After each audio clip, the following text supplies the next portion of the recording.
Jan Suraj Party founder Prashant Kishore has made his first public appearance since the Bihar election results. The party failed to win even a single seat in the assembly polls, while gaining only 3% of the total vote share. हम लोगों से जो गलती हुई है, जिन लोगों ने जन स्वराज के विचार पर इस सोच से इस प्रयास से जुड़कर एक सपना देखा था, एक उनकी सोच बनी थी, उनकी आशा की किरण जगी थी कि बिहार में एक नई व्यवस्था बनाई जा सकती है, उन सब के आशाओं पर, अपेक्षाओं पर, उनके सपनों पर खरा नहीं उतरने के लिए जो दोष है वो मेरा है। इसलिए मैं आपसे विनम्रता से आपसे माफ़ी मांगता हूं कि मैं आपके सपनों के आधार के अनुसार, आपके सोच के अनुसार वो व्यवस्था बनाने में नाकामयाब रहा हूं। और प्रायश्चित के तौर पर मैं आज से 2 दिन के बाद 20 तारीख को गांधी वितिहरवा आश्रम में जो रास्ता गांधी जी ने बताया है, मैं अपने लोगों को, बिहार के लोगों को ये नहीं समझा पाया कि किस बात पर उनको वोट देना चाहिए, क्यों उनको नई व्यवस्था बनानी चाहिए। तो प्रायश्चित के तौर पर मैं अपने से वितिहरवा आश्रम में 1 दिन का उपवास, मौन उपवास रखूंगा। While speaking on why his party lost, Kishore mentioned that losing isn't a crime. He also went ahead and used a Maha metaphor to explain Jan Suraj's loss. गलती हम लोगों से हुई होगी, कमी रही होगी, लेकिन हम लोगों ने कोई गुनाह नहीं किया। गलती हो सकती है, गुनाह नहीं है। वोट नहीं मिलना गुनाह नहीं है। मैं बिहार की जनता के सामने अपने साथियों के साथ बिल्कुल सर उठा के ये कह सकता हूं कि हम लोगों ने गुनाह नहीं किया है। जिस धर्म युद्ध की बात हम लोग करते हैं, पांडवों के साथ स्वयं भगवान थे, स्वयं भगवान कृष्ण थे, फिर भी अभिमन्यु को घेर कर छल से मार दिया गया। लेकिन उसके आगे की भी एक कथा भी है कि अभिमन्यु को मार दिया गया, लेकिन उससे महाभारत नहीं जीता गया। महाभारत जीता तो अंत में वही जो सही रास्ते पर था, जो धर्म के साथ था। तो आप निश्चित जानिए कि जीत तो जन स्वराज की ही होगी। आज जरूर धक्का लगा है और उसके लिए जो कुछ भी कमी है उसको सुधारा जाएगा और उतनी ही ताकत से फिर खड़े होंगे। अगर आप ये कुछ लोग ये सोच रहे हैं कि मैं बिहार छोड़ दूंगा, तो आपका ये भ्रम है। अंग्रेजी में एक फ्रेज है, you are not defeated till you quit. जब तक आप छोड़ेंगे नहीं तब तक आप हार नहीं सकते हैं। तो प्रशांत किशोर की और जन स्वराज में मेरे साथ जुड़े हुए साथियों की बिहार सुधारने की जो जिद है, उस जिद के सामने दूसरा कुछ भी इस जीवन में नहीं है। उस जिद से पीछे हटने वाले नहीं हैं। पूरी ताकत से, पूरी ईमानदारी से। लोग कह रहे हैं कि मैंने 3-3.5 साल में बहुत मेहनत किया है। तो जितनी मेहनत करते हुए आपने मुझे 3 साल में देखा है, उससे दुगनी मेहनत करेंगे और पूरी ताकत से लगेंगे। पीछे हटने का सवाल नहीं है।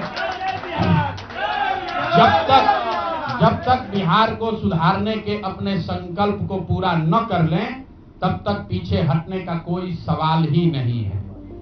Speaking on the winning NDA, Prashant Kishore kept forward a couple of challenges disguised as requests. Bihar के बेटा होने के नाते, बिहार के नागरिक होने के नाते मेरा बस एक ही प्रश्न है।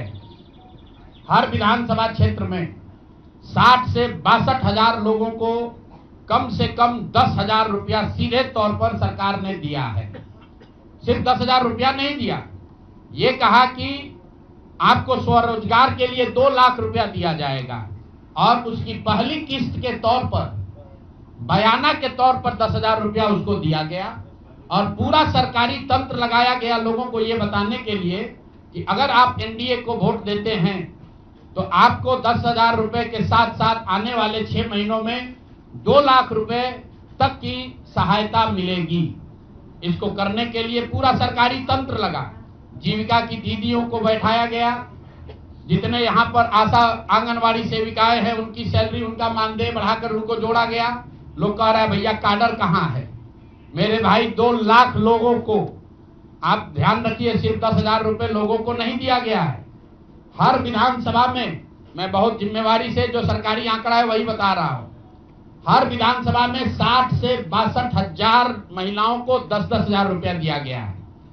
करीब करीब 1 लाख आंगनवाड़ी सेविका, आशा वर्कर और ममता की से जुड़ी हुई महिलाओं को करीब करीब सरकार ने 10,000 करोड़ रुपया अलग से दिया है। इसके साथ ही विकास मित्र और टोला सेवकों को 25,000 रुपया एक बार में, और जो लोग प्रवासी मजदूर बाहर से आए उनको 5,000 रुपया दिया गया है कपड़ा के नाम पर। तो कुल मिलाकर 29,000 करोड़ रुपया, करीब करीब 29,000 करोड़ रुपया बांटा गया है। 40,000 करोड़ रुपए की योजनाओं की घोषणा की गई है।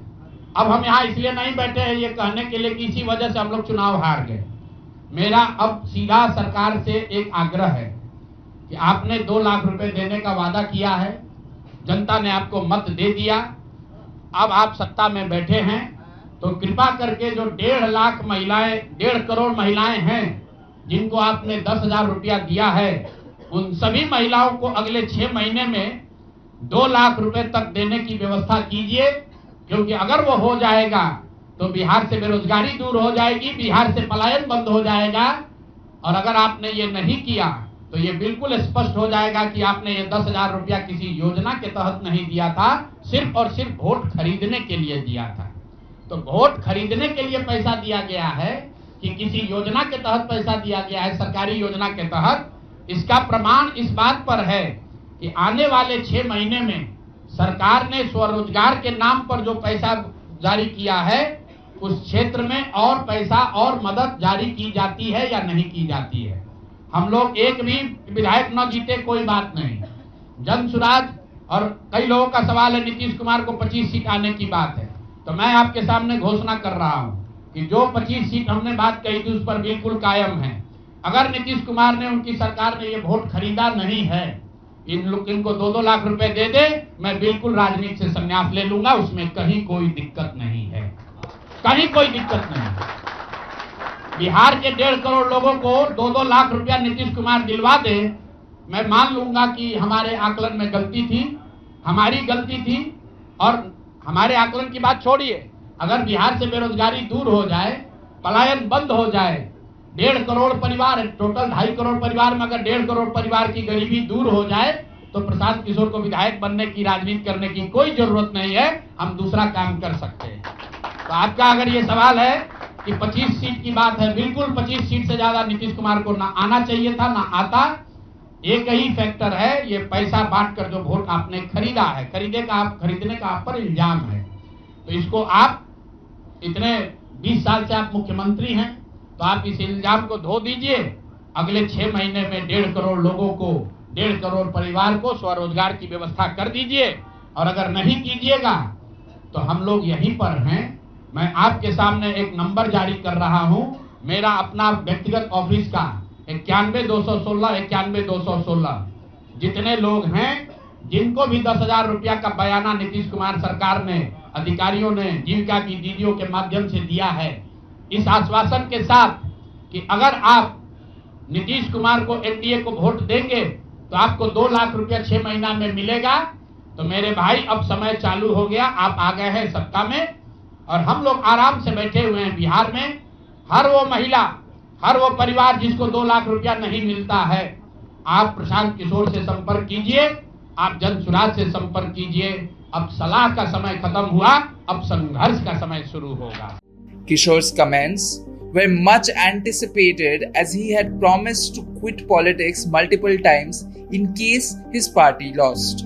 चुनाव से पहले सरकार के भ्रष्टाचार को लेकर, भ्रष्टाचारी मंत्रियों को लेकर इसी जगह पर हम लोगों ने कई प्रेस कॉन्फ्रेंस किए हैं।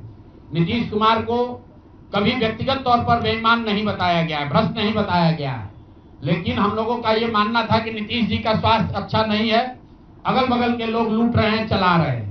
अभी परिणाम आए हैं, नीतीश जी को देखकर लग रहा है कि नीतीश जी बिल्कुल स्वस्थ दिख रहे हैं। तो अब मेरी उनसे अपेक्षा है कि 2 दिन के बाद अभी मंत्रिमंडल बनने वाला है। कल प्रधानमंत्री जी ने भी कहा है कि बहुत बड़ी जिम्मेवारी है, हम लोग इलेक्शन मोड में नहीं, इमोशनल मोड में हैं।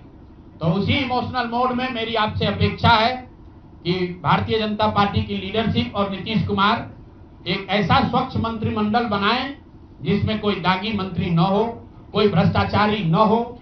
जनता ने आपको सरकार बनाने का मैंडेट दिया है, भ्रष्टाचार करने का, भ्रष्टाचारियों को सरकार में शामिल करने का मैंडेट नहीं दिया है, भ्रष्टाचार करने का मैंडेट नहीं दिया है, लूटने का मैंडेट नहीं दिया है। तो मैंडेट, बिल्कुल मैंडेट का सम्मान है। जनता लोकतंत्र है, जनता मालिक है, जनता ने जिनको सत्ता में बैठाया है वो सत्ता में बैठे, लेकिन सत्ता में बैठकर लूटने का मैंडेट जनता ने नहीं दिया है। तो मेरी अपेक्षा है कि नीतीश जी, माननीय प्रधानमंत्री मोदी जी, अमित शाह जी, जिन्होंने बिहार की जनता को ये बताया है कि हम आपका विकास करेंगे, आपके बच्चे अब गुजरात नहीं जाएंगे मजदूरी करने, तो भाई अब आपकी जिम्मेवारी है ऐसा मंत्रिमंडल बनाइए ताकि बिहार के लोगों का पलायन बंद हो, यहाँ से बेरोजगारी खत्म हो, और जो पिछले 5 साल से लोग भ्रष्टाचार से जूझ रहे हैं वो आगे भ्रष्टाचार न हो। When the media asked him if he would resign, he said he did not hold any party position in the first place. He added that even if he leaves politics, he will not stop speaking for the issues people in Bihar face.